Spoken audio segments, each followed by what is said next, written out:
Dear viewers, dear brothers and sisters, welcome to my channel, yours simply Lia. அஸ்ஸலாமு அலைக்கும் வரஹ்மத்துல்லாஹி வபர்காத்துஹு. திருக்குர்ஆன் juice 23 சுருக்கம் வமாலியா கேட்கலாம்.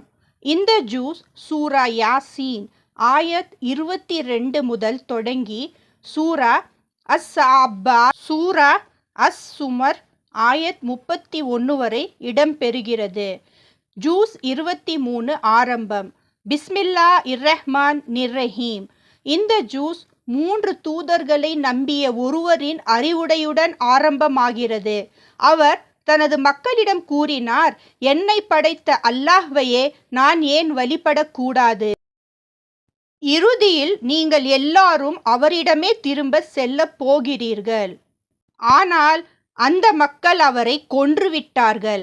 அதற்கு அவரிடம் கூறப்பட்டது, நீ சொர்க்கத்தில் நுழை. அப்போது அவர் கூறினார், அல்லாஹ் என்னை மன்னித்து உயர்ந்தவர்களின் ஒருவராக வைத்திருக்கிறார் என்பதை என் மக்கள் அறிந்திருந்தால் எவ்வளவு நன்றாக இருக்கும். அவர் தனது மக்கள் உண்மையை அறிந்து நேர்வழியில் வரவேண்டும் என்று விரும்பினார்.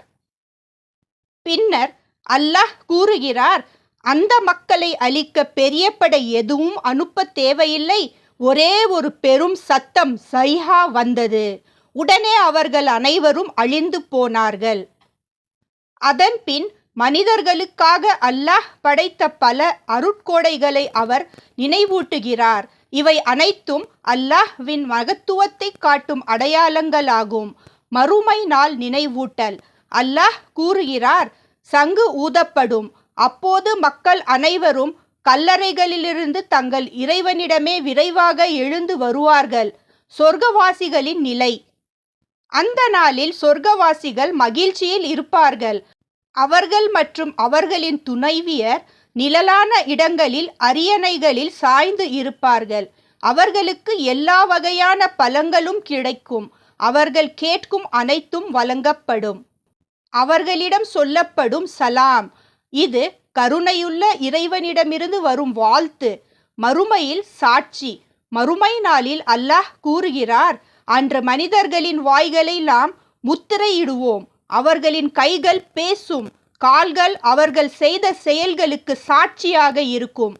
சூரா யாசின் முடிவில் அல்லாஹ் கூறுகிறார், ஒரு விஷயத்தை அவர் விரும்பினால் ஆகு என்று மட்டும் கூறுவார். அது உடனே நிகழ்ந்துவிடும். எல்லா ஆட்சியும் அல்லாஹ்வின் கைகளில்தான் உள்ளது. இறுதியில் அனைவரும் அவரிடமே திரும்பிச் செல்ல